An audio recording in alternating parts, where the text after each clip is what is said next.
Hi everyone, I'm John C. Morley, the host of the J Moore Tech Talk Show and Inspirations for Your Life.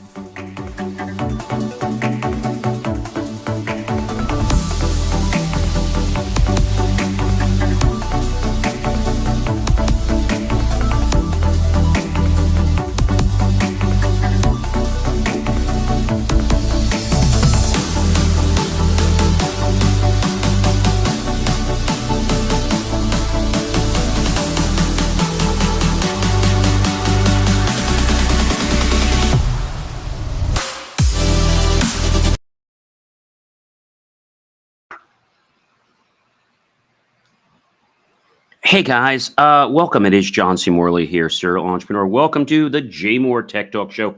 It is Friday and it's March 7th, 2025. And we have a great show for you today or tonight, depending on when you're watching it. Musk's FAA battle, Skype's goodbye, and AI's next big leap. We're on Series 4, and this is show number 10. Welcome, everyone. Do check out BelieveMeAchieve.com for more of my amazing, inspiring creations.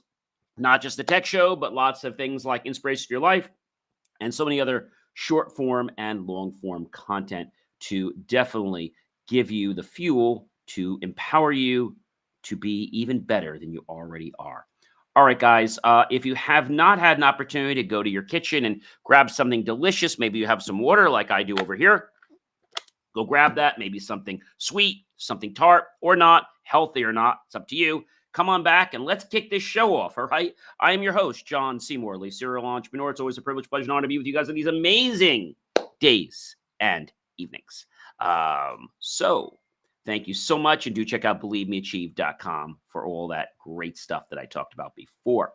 Buckle up, everyone. Tech lovers, this week's episode dives into the biggest stories shaking up the industry. From Elon Musk's latest battle over a $2.4 billion FAA deal to Microsoft's officially saying goodbye to Skype, we're covering it all. Lenovo scores a major win. AI exposes hidden brain lesions, and privacy concerns rise over AI data training.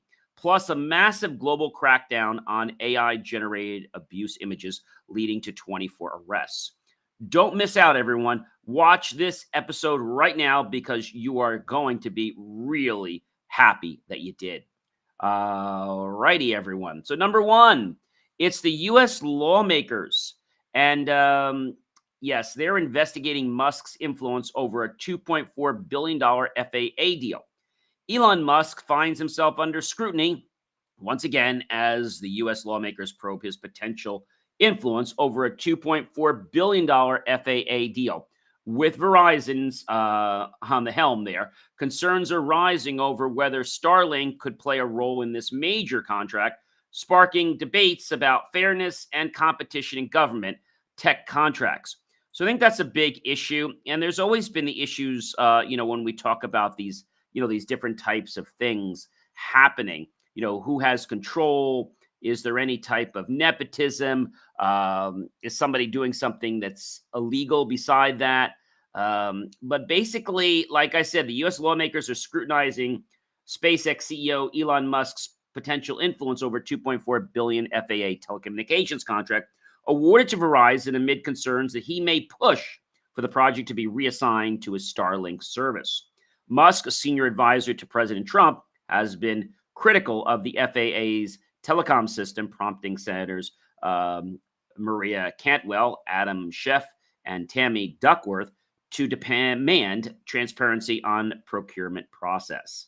So reports suggest that the FAA, in case you're wondering, the Federal Aviation Authority is reviving right now, but they're reviewing this contract.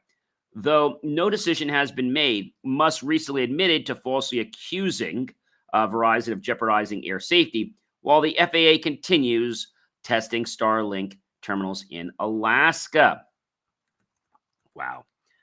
That's just a mess. So again, the Federal Aviation Administration hopefully will be able to handle this, and they're going to operate within the confines of the law. We hope they will. I can't guarantee they will, but we're going to hope. And ladies and gentlemen, if you are wondering what happened, well, that platform When did Skype start? Well, Skype started a long time ago, actually in 2003. It was created by Nicholas Zenstrom, Janis Fries, and four Estonian developers, and it was first released in August 2003. So, when did Microsoft buy Skype? Well, Microsoft officially took over Skype May 10th, 2011, for $8.5 billion. The acquisition was completed actually at October 13th, 2011. Very interesting because Skype was founded in 2003 and it became popular for making free international calls. eBay bought Skype in 2005 for 2.6 billion, and then in 2009, eBay sold a majority stake in Skype to investors, and then Microsoft saw Skype as a way to gain relevance in the video chat messaging industry. So Microsoft integrated Skype with its own products. Microsoft developed the client app for Windows 8 and Windows RT. Microsoft prioritized Teams over Skype, and Microsoft announced that it would now shut down Skype in May 2025. I believe that's May. We're saying May 5th, 2025, that they are officially going to shut it down. But what does all this mean to people? Well, let me see if I can help you guys, I guess, shed some light on the situation, because that's probably the best thing for everyone to know, because a lot of people I know use Skype. So Microsoft is shutting down Skype, shifting their focus to Teams after years of dwindling popularity, unfortunately.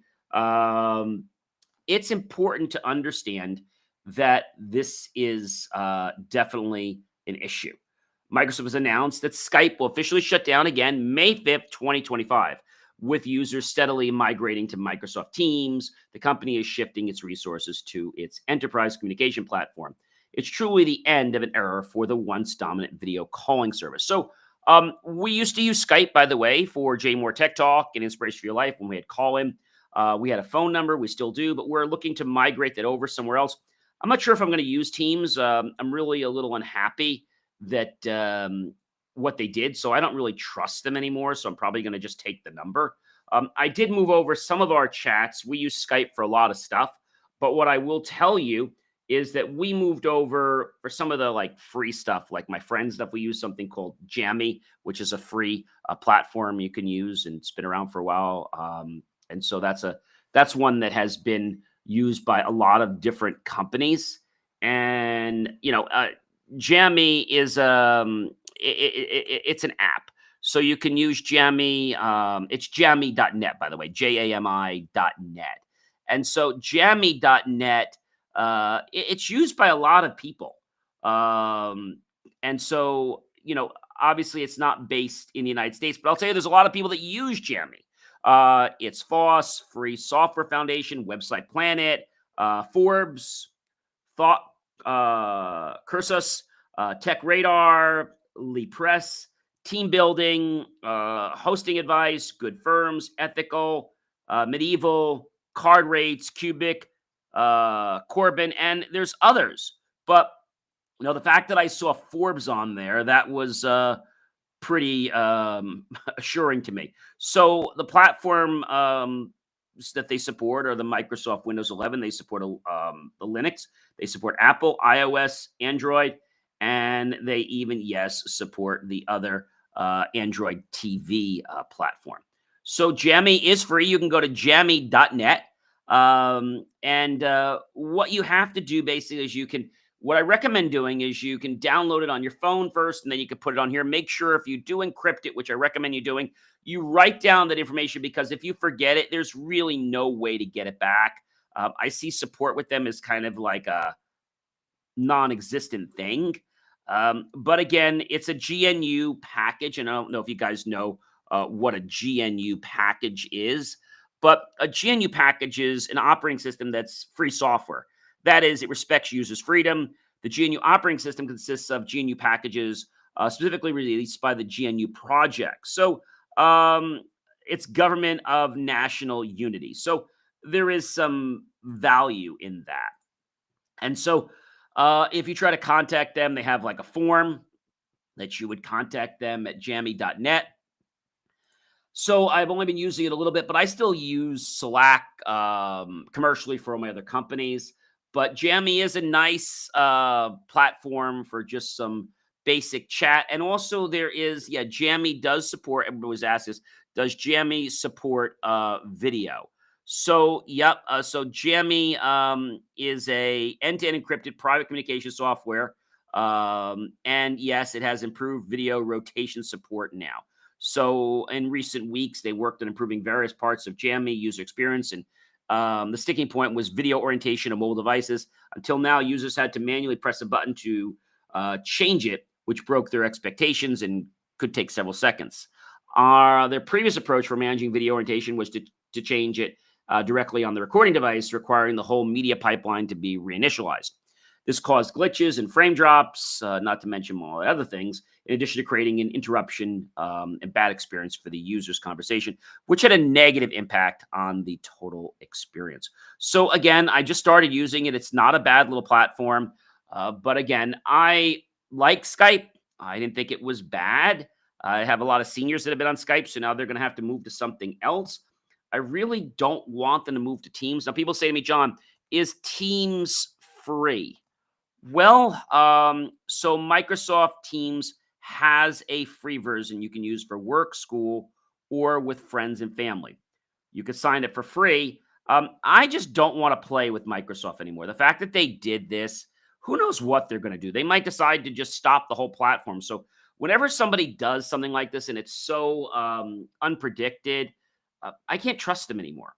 So we've moved away from a Skype for the things we were using it, the few little things we were using it for. But then I had to also port our phone number somewhere else. So, that was another issue. And number three, ladies and gentlemen, Lenovo wins a big UK patent dispute against Ericsson. So Lenovo has emerged victoriously in a heated patent dispute with Ericsson in the UK. The ruling grants Lenovo an interim license for Ericsson's technology, marking a significant win in the ongoing battle over, yes, the telecommunications patent. This decision could set a precedent for future licensing negotiations. So I think when a company is trying to use technology and they're not trying to profit from it directly, they shouldn't be penalized. And I think that's all they're trying to do. They're just trying to be like a utility for it. They're not even trying to charge for it. So I'm really happy for Lenovo. I love Lenovo. I use their laptops. Been using them on I think I'm on my fifth Lenovo. I dump my Lenovo every 3 or 4 years, even though it lasts a lot longer. I just don't want to be there at the end of the reign, right? So number four, ladies and gentlemen, is global sting operation arrests 24 AI generated people for posting images that are not family like. Authorities have cracked down on these disturbing images that unfortunately position minors in a very bad light. And as I said, they arrested 24 individuals in a coordinated global sting operation. As AI technology becomes more sophisticated, law enforcement agencies are ramping up efforts to combat its misuse in creating harmful digital content that exploits children. And not just that, it could exploit other people as well, maybe even seniors, who knows? So I'm glad to see that they're stepping in, that they're taking this choice. I really think that's good. I think that's really, really important. And I think that's an important piece for people to understand. But, a lot of people don't get it for whatever reason. And so that's really an important thing I want to tell you is that maybe you're wondering why something's like that or why something's not like that. But I think we have to be very concerned about what's going on, and that's probably the most important thing I can tell you. Um, it's really an important thing, and so you have to realize that there's always going to be bad actors out there, right? Unfortunately, right? And so bad actors out there, unfortunately, don't get it.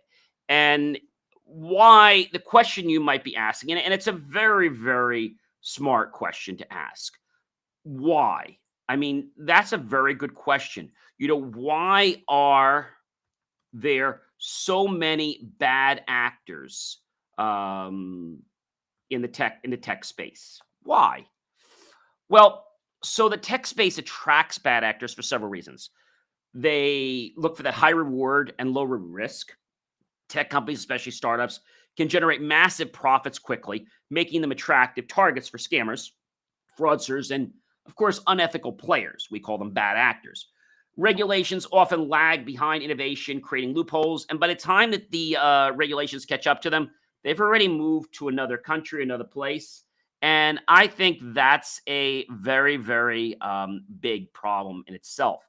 Of course, there's the anonymity and the complexity. The digital nature of tech makes it easy to hide behind fake identities, manipulate algorithms, or exploit cybersecurity and weakness. There's a lot going on there.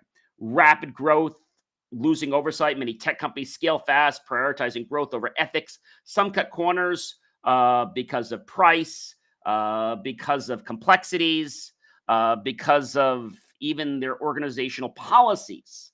Hype and speculation, new technologies, AI, crypto, Web3, etc. They spark hype cycles, leading to over-promising pump and dump schemes and vaporware, right? Things that you download and then it's just not there the next day. Or you go somewhere and you think you're getting support, like even Facebook does this, right? It's not Facebook directly, but there's a page on Facebook, ladies and gentlemen, that you can go to, a group, and they're asking like, oh, we just need to get your username. Like, why do you need my username if you're part of Facebook?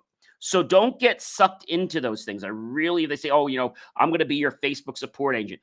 They will never ask you for any of that information. Okay.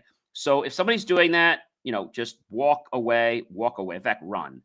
Weak regulations and enforcement. Many countries struggle to regulate tech effectively, and enforcement, I should say, the non-enforcement is inconsistent, and fines are often minimal compared to profits made through unethical actions. Data and privacy abuses, we've seen this time in and time again. Some companies exploit user data without proper consent. Some people have smoke and mirrors that they've signed stuff they don't know they've signed, which is kind of trickery. Selling information, manipulating users, or engaging in surveillance capitalism because they think they can just because they have a lot of money. I'm not going to go naming companies out, but we already know many of them that have gotten into trouble. So this stuff is true. Toxic startup cultures, moving fast and breaking things, can turn into move fast and deceiving people. The pressure to outperform competitors can push individuals and companies to act unethically. And so a lot of people don't realize their actions. These bad actors are hurting themselves, number one, and the world at large. And I think that's the part. But you know what? They don't really care. So these bad actors might see short-term gains, but in the long run, they damage themselves, their industries, and the society as a whole. So loss of trust, customers, investors, employees, they all lose faith in companies that engage in shady practices.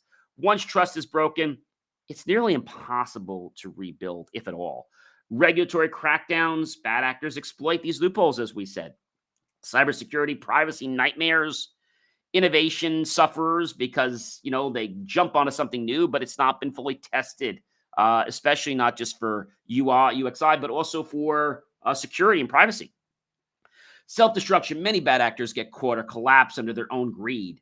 Things like FTX, think Tyrannus, WeWork implosion. When they go down, they take jobs, investments, and reputations all down with them. And it's so frustrating because tech has so much potential to create a much better world for so many people. But these bad players slow things down.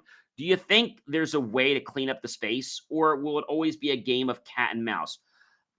I think we as people, business owners, people in legislation, I think even parents, and older students, they need to be the voice. They need to make sure that they're not being manipulated. They also need to realize that if something seems too good to be true, guess what? It probably is. So you've all heard the conundrum before, right? This gives, I'm going to say, all salespeople, a bad name. And so, what is that? Well, when bad actors in tech or any industry engage in deceptive sales tactics, it's unfairly tarnishes. So it's not just bad actors in tech and trying to hack, but it's the fact of trying to cheat people on something. Like, I'll give you a perfect example. Maybe you're part of a tech company. I hope you're part of a legitimate one. But maybe you've gone to a tech company before, right? Maybe you have. And when you've gone to this tech company, you're trusting, ladies and gentlemen, that they're telling you the truth. Maybe you're buying a brand new laptop, okay, for your home or for your business. And what happens with that? Well, you trust that they're giving you what you've asked for. Maybe you've asked for 12th generation processor, 14th generation processor. You've got a multi-core i7. You asked for 32 gigs RAM, but they actually gave you an i7 10th generation processor. And instead of at 32, they just gave you 16. Maybe you asked for for Wi-Fi 7 and they might have only given you Wi-Fi 6. And maybe you asked for, this is a real big one. Maybe you asked for let's say, more storage. So I don't just mean memory, ladies and gentlemen. I mean things like the amount of RAM, random access memory that's on your computer. And I know this might sound like crazy or maybe a little bit critical, but it's ultimately the truth, ladies and gentlemen. It is ultimately the truth. So, for example, let's just say that you asked for a computer that had 1 terabyte on it, right? And let's say they gave you a computer that only had 500 on it. So now, by the time all the space is taken away from that, right? That's a problem. So if they gave you a computer, let's say by the time it was formatted out, maybe it was only 465 with some other utilities on it. So by the time you take away the Windows piece, guess what you're left with? You're left with only 23 gigabytes. That's terrible. And the difference between, the price difference between like let's say a 512 or 500 and 1 terabyte, it's not that much, but they take it and they pocket it. Or what they do is they tell you they're selling you a high-end SSD or M.2, and then you know what they do? They give you a cheap one that has like a no-name brand, right? We've seen this before. So this is the problem with this. Well, number 5 this week we're covering is Canada investigates X's AI data use over privacy concerns. So Canada has launched an official investigation into X, formerly Twitter, over concerns that the platform is using personal user data to train its AI models. This is not new. We're seeing this from a lot of companies. With privacy at the forefront of tech debates, regulators are questioning whether X's policies align with national data protection laws. Do they? Do they not? And I think a lot of these companies, and I'm not going to name them directly, but if they can get away with something, guess what? They will. And I've said to you guys before, it's not what you do when people are watching. It's what you do when people aren't watching. Let me say that again. It's not what you do when people are watching, but what you do when people are not watching. So it means you need to be ethical all the time. But somebody will say, I can gain an extra 50 bucks. I still remember to this day, our company is over 31 years young, the tech company, JMore. And I remember doing work for this tow yard. I'm not going to name the name for privacy. For that, I don't want to do that. But what I will tell you is that this tow yard that we have been servicing for many years, like I say, like 10 years. So all of a sudden they need another server. Okay, and this is back in the days when we had Novell. You remember Novell 311, Novell 312, back when it was on floppy disk. And their server was in this dust hole. It was just terrible. So they were going to put an underground vault in, which is the dumbest idea in the world, to put the servers underground. Why don't you just build a building? Like, it'd be a lot cheaper, or even a prefab or something. So they finally decided to do that.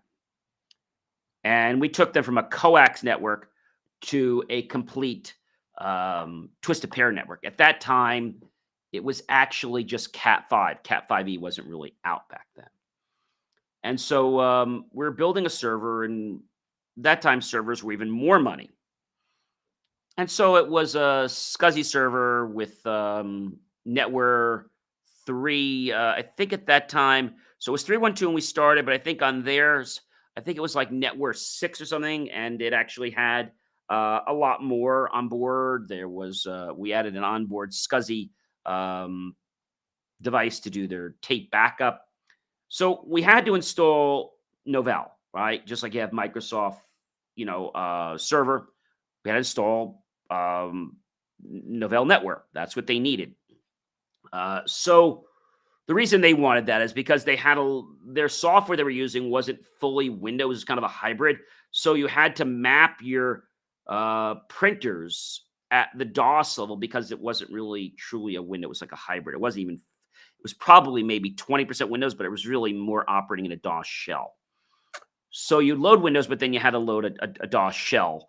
Basically, you'd emulate from Windows there. And so I remember doing the quote up for the person. I'm not going to give you their name. And I gave him the quote, and let's just say the quote hypothetically back then. Let's just say the quote was $6,000 or $7,000 with the APC and everything. It might have been like 8,000. So he looks at my quote. He looks at my competitor's quote. Okay, and there's about a $1,200 difference or $1,500 difference between my quote and their quote. He's like, "Well, you gotta sharpen your pencil." I said, "Well, let's look and see what they're giving you." And I'm looking. And then when I get down to the line where it says Novell software, I don't see a price. So I went to him and I said, our quotes are like identical within $50 to $100. I said, but I noticed that the operating system is not listed. And on any quote, that's supposed to be listed separately. I don't know what he did. Well, I would go back to him and ask him, did he include the software for the server? So he does. He comes back. He said, yeah, he included. It's all included. I said, so is he licensing you a piece of software in your name with software assurance where you'll get updates and stuff? And he goes, no, he ain't doing it. He's like, he's just getting a copy from his friend, and we're just using it. I said, whoa, wait a minute. I said, so he's basically stealing the software. Well, John, you're putting words in my mouth. Well, you're not paying for the software, are you? Well, no, but I'm paying for the server. Yeah, but you're not paying Novell for their piece. I don't care. I mean, Novell is a big company. I don't need to pay them. Yeah, you do. Just have to pay Microsoft.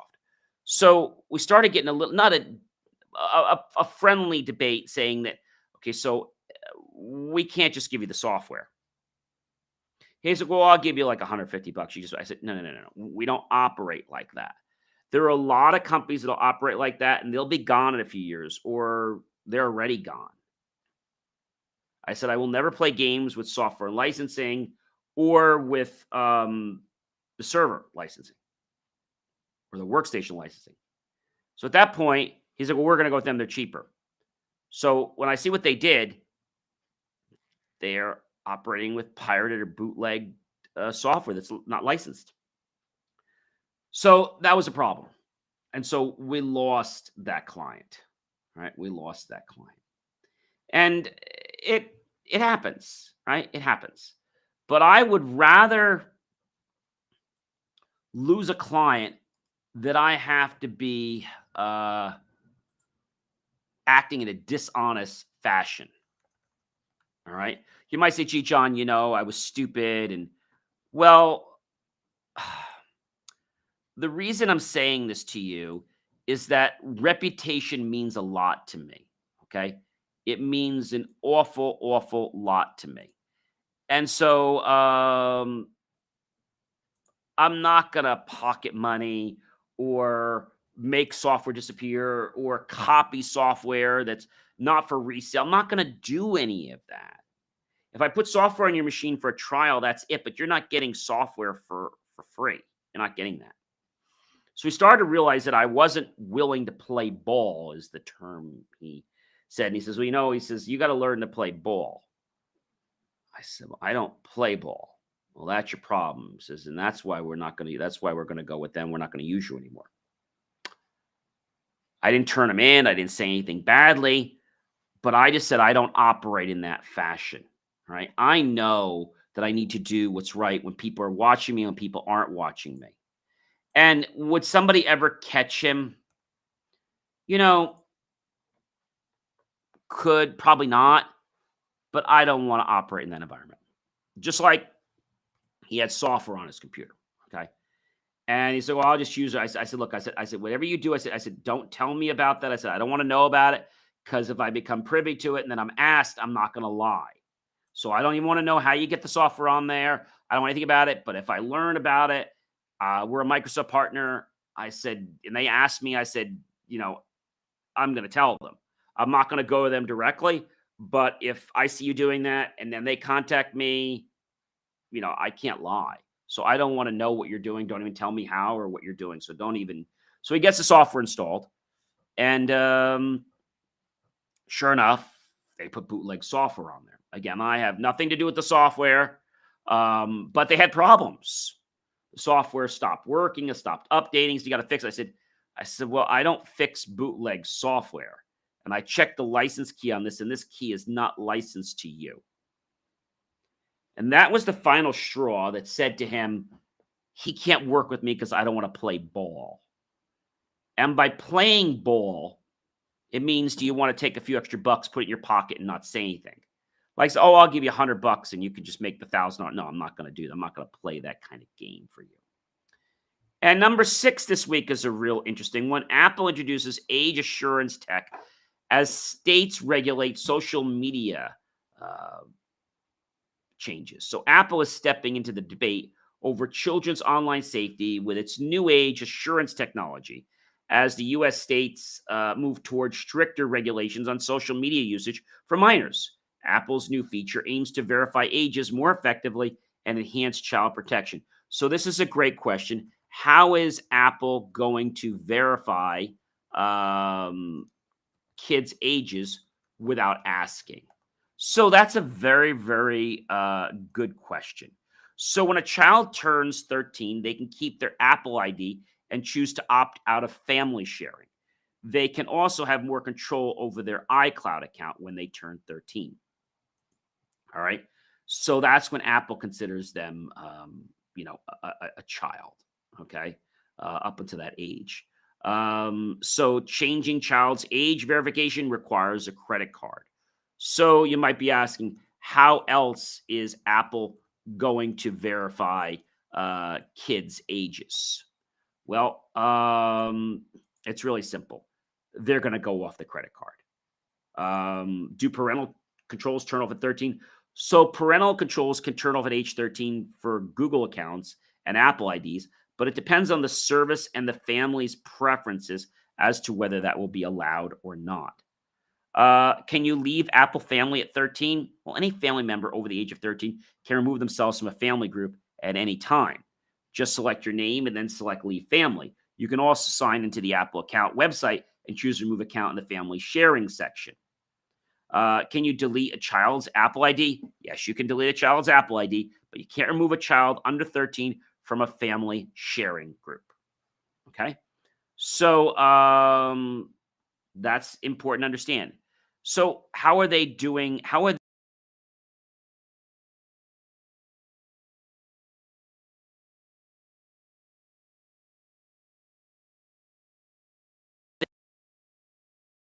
have a credit card at that age?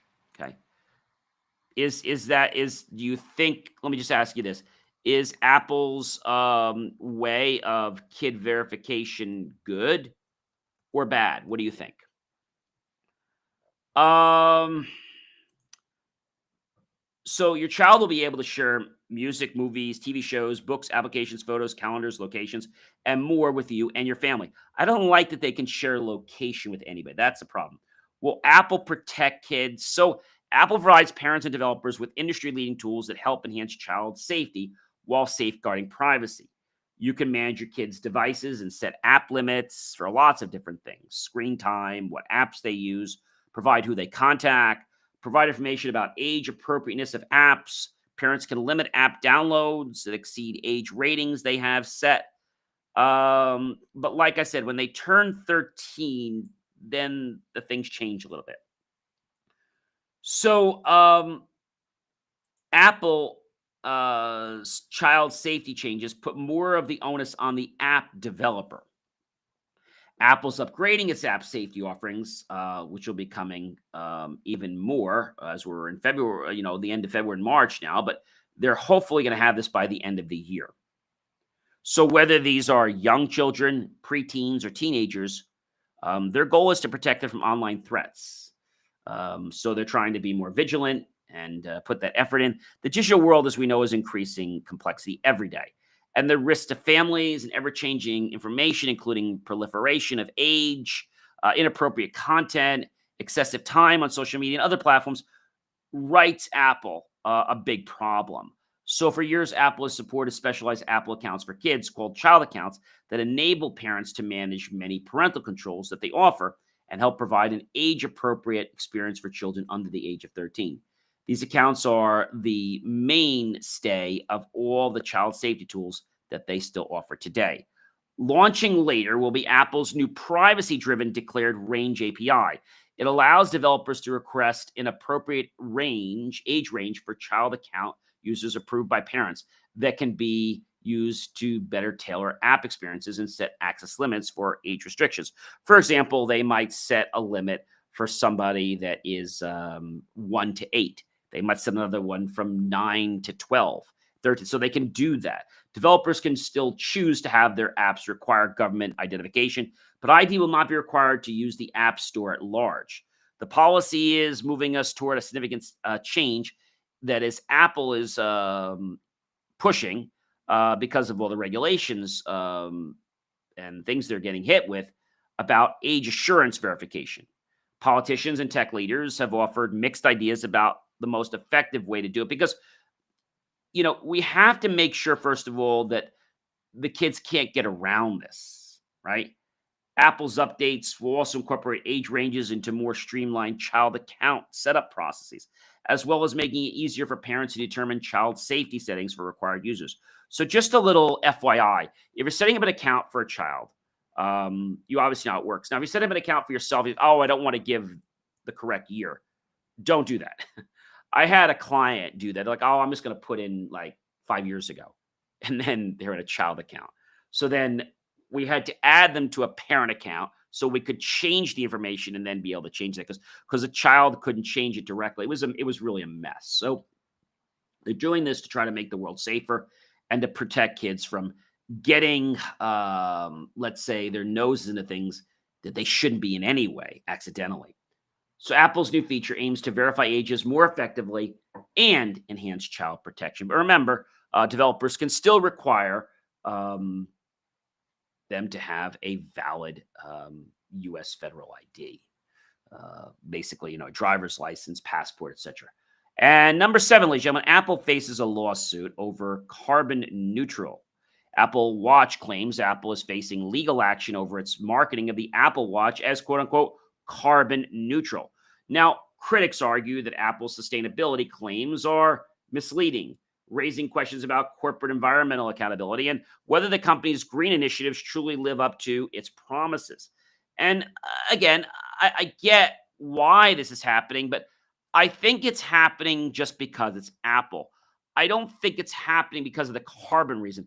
I mean, let's face it, there are companies out there, individuals that just want to bring Apple down because they do, not really for the best, let's say, ethical reasons. But nevertheless, if you're doing something, it's kind of like, going to court, right? And you're, let's say, trying to defend yourself for something. But suddenly you learn about the plaintiff and you learn that they're guilty because of something else. Do you bring that to the trial? Well, if it helps, let's say, change the moral or show that the character might be reckless, then yes, it should be brought. If it's something that's just something you bring up, but it doesn't have relevance, well, then that's not really good to do.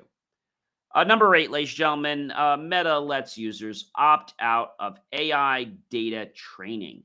So in response to growing privacy concerns, Meta is now allowing users to opt out of having their data used for AI training. With AI models requiring vast amounts of data to improve this move, it puts more control in users' hands, but also raises a lot of questions about AI's future development. And I think that's a question for many, many people today. Is that happening? Is it not happening? And I think that's a big problem because if we just do things to skate by, we might think, oh, gee, it's not going to hurt anybody. But you know what? The one we're hurting beside ourselves is the people we probably care and love the most. And that wasn't our intent. Meta claims to be fixing their Instagram Reels glitch, flooding feeds with violent videos. So Instagram users were shocked when their feeds were suddenly overrun with violent and disturbing reels due to a glitch in Meta's algorithm. I love the way, like, many people just refer to this as a glitch. This is more than a glitch. This is like a big, big problem. The company has since resolved the issue, but the incident has reignited concerns about content moderation and platform security. Again, this is our good friends at Apple, right? So we'll have to just see what happens there. But I imagine Apple will get sued. Actually, Meta and Facebook will definitely get sued many more times. This is not the last time they're going to get sued. Number 10, the U.S. House panel subpoenas tech giants over censorship and foreign ties. The U.S. House Judiciary Committee has issued subpoenas to major tech companies over concerns regarding foreign influence and potential censorship practices. Lawmakers are demanding transparency from tech giants as they investigate how these platforms manage information and international connections. Musk, number 11, falsely accuses Verizon of the aviation system failures. So this is interesting, right? After we had the issue from before. And then he retracts it. So Elon Musk stirred controversy by falsely accusing Verizon of operating a faulty U.S. aviation system. After facing backlash, he later retracted his statement. And this latest incident adds to Musk's growing list of public missteps that attract scrutiny from regulators and the media. I think sometimes these people that are big in the limelight, they do things, but they don't necessarily know why they have done them. And then it's like they got to put their foot in their mouth, like, oh my gosh, like, what did I just say? Like, what am I even talking about? So we're just gonna have to follow it and see what happens. Number 13 for this week, ladies and gentlemen, AI tools finds epilepsy-related brain lesions missed by many doctors. A breakthrough that recently happened with AI and AI tool is now revolutionizing epilepsy diagnosis by detecting brain lesions that even experienced doctors have missed, unfortunately. This technology could lead to more accurate diagnosis and better treatment options for patients suffering from neurological disorders. So I know what you're probably saying to me, John. How are they using AI to detect brain lesions? So the how is it's being used to detect by analyzing medical images like MRIs and CT scans. It enables faster and more accurate diagnosis, even helping to identify subtle changes over time. And there's more details because AI is being used to detect the brain lesions. And so they're constantly updating their AI algorithms for this. Examples such as the MELD graph, a tool that can detect brain lesions that doctors miss. As I said, the MELD graph. There's the Deploy, an AI tool that can analyze images of brain tumors to predict their methylation state and infer the tumor subtype if it exists. Deep Glioma, an AI-based diagnostic screening system that detects a brain tumor's genetic mutations in under 90 seconds. So I've said to you guys before, it's great that we have this technology, but we never want to replace the middleman. We always want to keep somebody in the loop. I think that is probably one of the most important things that I can tell you. We always want to make sure that that's what's happening. If it's not, then we're just allowing the machine to make decisions, and that's not really good. We've got to keep, ladies and gentlemen, the human in the loop, or two or three. I think it's okay to use technology to automate a process, but it should not be 100% autonomous where it completes the whole thing itself. We have to look at what it is. I mean, one thing, if it's a production line, that's fine. But when we're talking about health or humans or emotions or anything that could affect somebody's safety, I think we really got to be careful about that. That could be things like regulating our utilities, etc. So I think that's really, really important. And ladies and gentlemen, Microsoft 365 outage disrupts not only Outlook and cloud services worldwide. Millions of users were impacted as Microsoft 365 suffered a massive outage, disrupting access to Outlook and other cloud-based services. Businesses and individuals faced major inconveniences, highlighting the growing reliance on cloud platforms and the risks of widespread downtime. Now, I know this might sound like a lot of hodgepodge, but the truth of the matter is, ladies and gentlemen, it's not hodgepodge. Many people think that if we treat it like this, maybe it'll just go away. Well, I got news for you guys. It's not going away anytime soon, unfortunately. So on March 1st, ladies and gentlemen, Microsoft 365 service, including Outlook, experienced a global outage that affected users in New York City and Toronto, with around 35,000 incidents reported. The disruption, which began at 4 p.m. Eastern Time, prevented access to emails and other Microsoft 365 applications, frustrating so many users. Microsoft traced the issue to a problematic code update and quickly reverted it. Of course, they restored most services very quickly. It was actually done by late afternoon. The company continued monitoring the situation to ensure stability, highlighting the vulnerabilities of cloud-based services and their significant impact on global communications. Wow, that is a lot of information. Let me just tell you. And I think as we get into more with the tech war, and I'll call the tech battles, it's focusing around AI. Okay, it's focusing around AI, and AI will give us many tech battles because sometimes people implement it too quickly. They don't have safeguards in place. Some people say AI is changing the war. Bill Gates said this a long time, and I quote, artificial intelligence, AI, has the potential to revolutionize many aspects of life, but that it also poses risks. People say, will AI win the next war? So history has showed that the true test of military power is not mere technological sophistication, but the ability to integrate technology with other elements of national power to achieve strategic objectives. In fact, we learned from the Mark I in the Harvard architecture that it was used for helping to produce the atomic bomb. In the broader context of our world, AI is an important tool, but not a guarantee of future victories in the conflicts that may arise. So people ask every day, will AI benefit us or harm us? So AI provides numerous benefits such as reducing human errors, time-saving capabilities, digital assistance, and unbiased decisions. However, the disadvantages include emotional intelligence, encouraging human laziness, and job displacement. An AI program is capable of learning and thinking. Same way a human is, I don't really believe it's the same way a human is. Will AI replace tech support? By 2027, AI will be providing more IT technical support, at least in written form, than humans. The CEO of cybersecurity company Palo Alto Networks, Nikisha Arora, said earlier, and I quote, this year that it has reduced IT support by nearly 50%, with an expectation that it will be reduced by 80%. Well, I have a problem with that because I think it's good that we have technology, but don't think it should ever replace humans. And I get that there's certain jobs out there that we probably don't want it to be in because of safety issues. I get that, right? I definitely get that.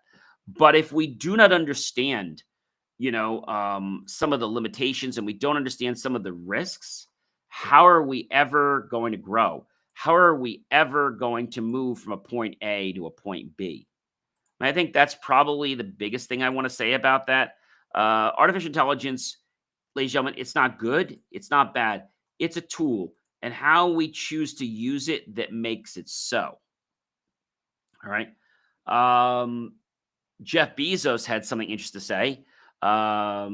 Quote, 1,000 AI applications in development. That's what he said. Tim Cook at Apple has said that, quote, Apple doesn't see AI as separate from its other products. It's part of them and has been for years, close quote.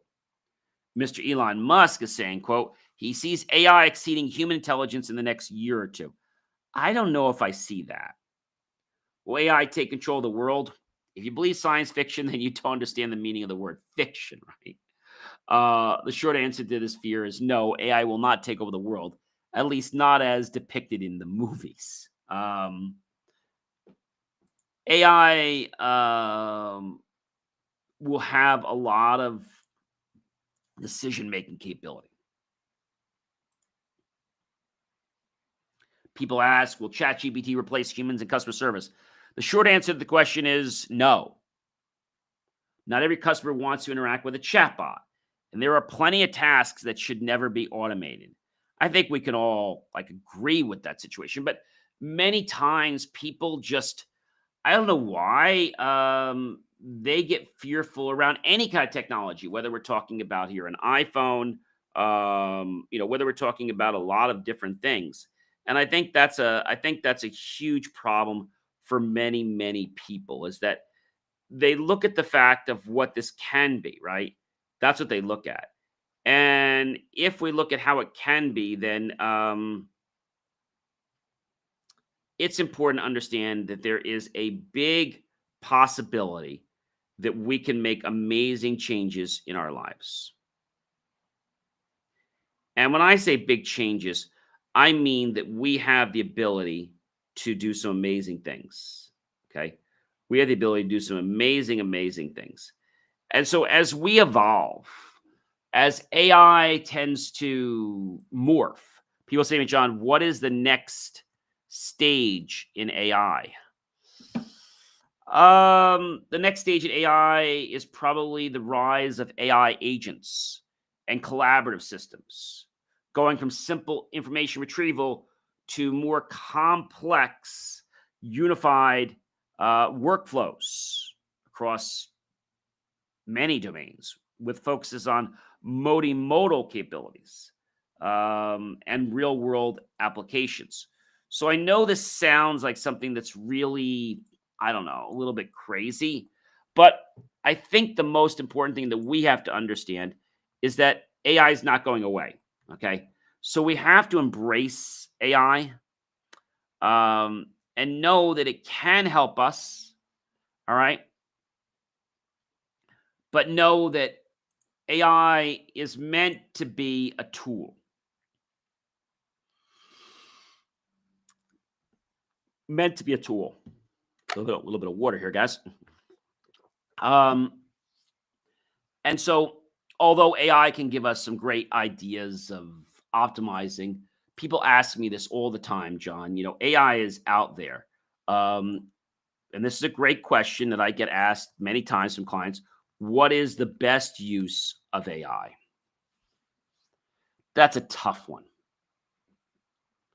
And it's going to be leveraging things like business and productivity, automation, smart assistants like your chatbots, and things like that, data analysis, and decision making, healthcare and science, medical diagnosis, drug discovery, personalized treatments, cybersecurity and fraud, education and personal development, AI tutors, language learning, sustainability, and environmental impact, AI for disabilities, speech to text to speech, AI powered prosthetic, uh, improve accessibility.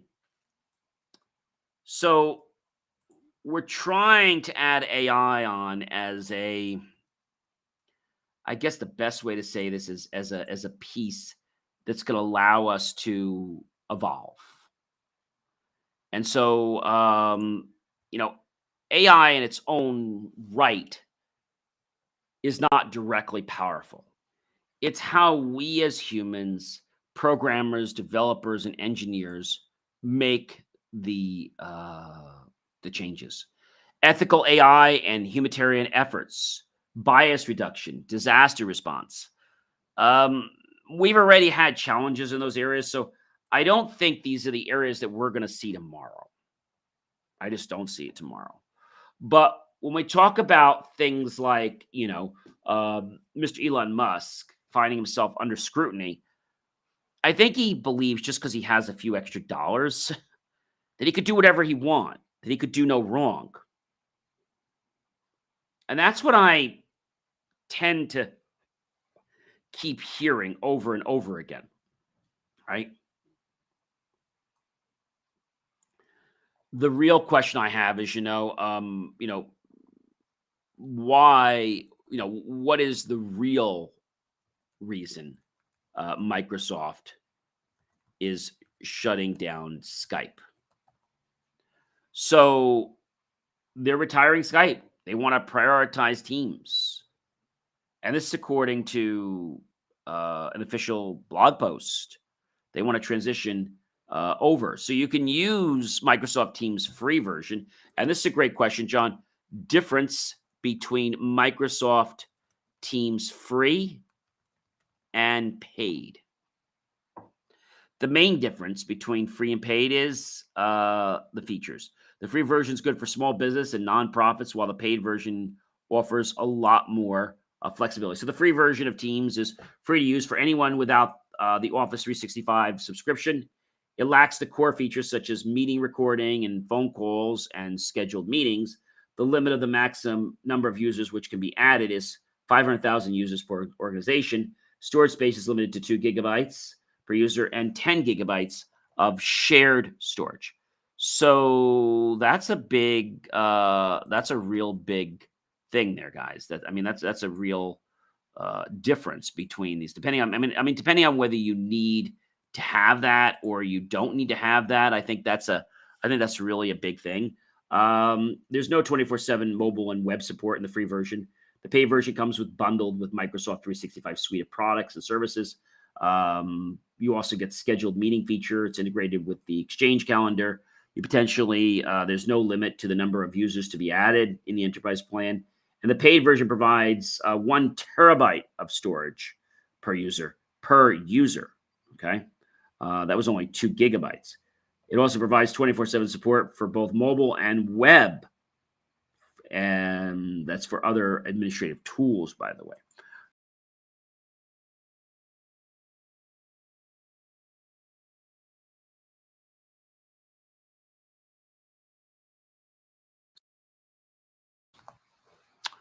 Um, I don't know the answer to that.